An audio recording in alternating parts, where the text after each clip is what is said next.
नमस्कार फ्रेंड्स, मैं आपकी दोस्त वंदना। फ्रेंड्स, आज मैं आपके लिए जिउतिया व्रत की कथा लेकर आई हूँ। तो चलिए फ्रेंड्स, कथा शुरू करते हैं। भारतीय संस्कृति में पर्व त्योहारों की भरमार है और सभी पर्व त्योहारों से जुड़ी कोई न कोई कहानी भी है। इन्हीं व्रत त्योहारों में से एक है जीवित पुत्रिका व्रत, यानी जीवित पुत्र के लिए रखा जाने वाला व्रत। मान्यता है कि यह व्रत वे महिलाएं रखती हैं जिन्हें पुत्र होते हैं। बच्चों की लंबी उम्र के लिए रखा जाता है। यह व्रत कुछ इलाकों में इसे जिउतिया भी कहा जाता है।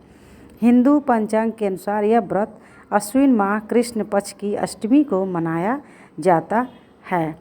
जीवित पुत्रिका व्रत कथा। जीवित पुत्रिका व्रत के साथ जीवित वाहन की कथा जुड़ी है। गंधर्वों के अनुसार राजकुमार का नाम जीवित वाहन था। वह बड़े उदार और परोपकारी थे। जीवित वाहन के पिता ने वृद्धावस्था में वानप्रस्थ आश्रम में जाते समय इनको राज सिंहासन पर बैठाया, किंतु इनका मन राजपाट में नहीं लगता था। वह राज्य का भार अपने भाइयों पर छोड़कर स्वयं वन में पिता की सेवा करने चले गए।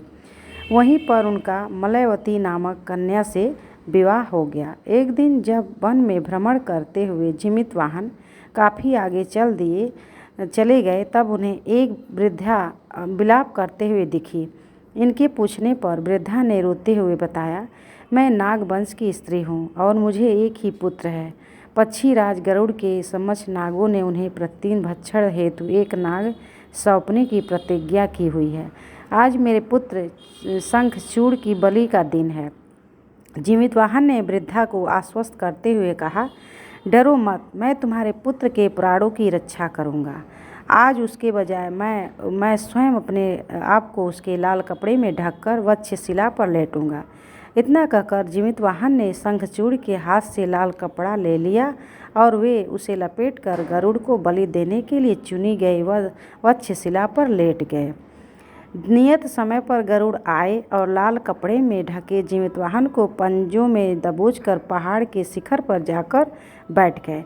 अपने चंगुल में गिरफ्तार प्राणी की आंख में आंसू और मुंह से आह निकलना न देखकर गरुड़ जी बड़े आश्चर्य में पड़ गए।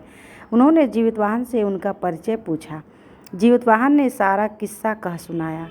गरुड़ जी उनकी बहादुरी और दूसरे की प्राण रक्षा करने में स्वयं का बलिदान देने की हिम्मत से बहुत प्रभावित हुए और प्रसन्न होकर गरुड़ जी ने उनको जीवन दान दे दिया तथा नागों की बलि न लेने का वरदान भी दे दिया।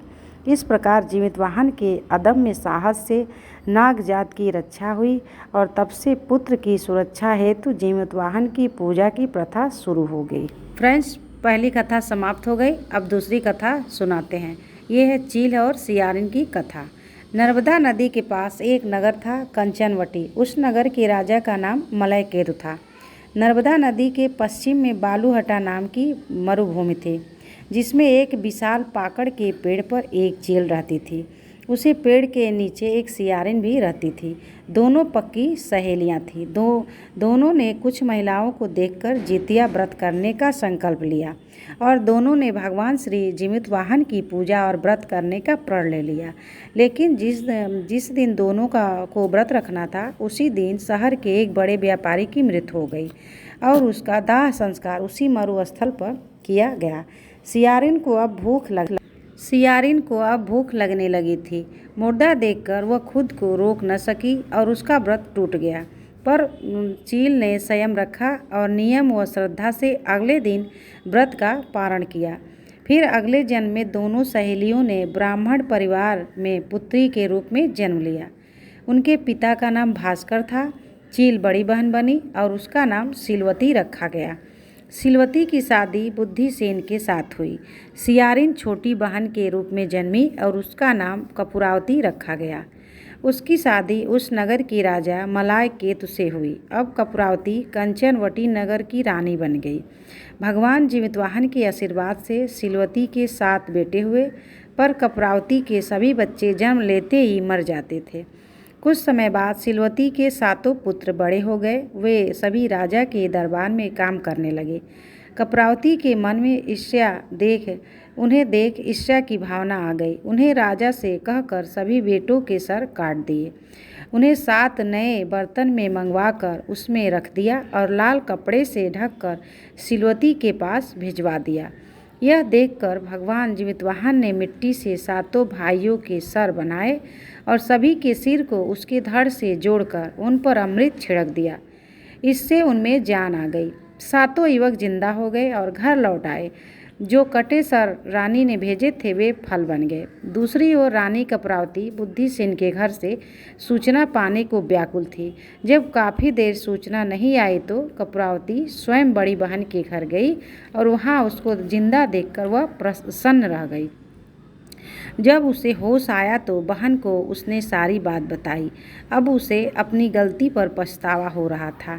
भगवान जीवितवाहन की कृपा से सिलवती को पूर्व जन्म की बातें याद आ गई। वह कपरावती को लेकर उसी पाकड़ के पेड़ के पास गई और उसे सारी बातें बताई। कपरावती बेहोश हो गई और मर गई। जब राजा को इसकी खबर मिली तो उन्होंने उसी जगह पर जाकर पाकड़ के पेड़ के नीचे कपरावती का दाह संस्कार कर दिया। प्रत्येक वर्ष पितृ पक्ष के मध्य में आने वाली इस व्रत में अपने पुत्रों की लंबी आयु के लिए माताएं अपने पूर्वजों और जीवितवाहन को सरसों तेल और खल्ली चढ़ाती हैं। इस पर्व से जुड़ी कथा की चील और सियारिन की मिट्टी व गाय के गोबर से प्रतिमा बनाकर उनकी पूजा की जाती है और उन्हें चूड़ा दही चढ़ाया जाता है। उसके बाद पूरे विधि विधान से जीवितवाहन की पूजा की जाती है और व्रत रखा जाता है। तो फ्रेंड्स, अब ये कहानी यही समाप्त होती है। फिर मिलेंगे नई कहानी के साथ। और फ्रेंड्स अगर आपको मेरी कहानी अच्छी लगे तो प्लीज़ सब्सक्राइब ज़रूर करें और लाइक और शेयर भी करें। और पूरा वीडियो देखने के लिए आपका बहुत बहुत धन्यवाद।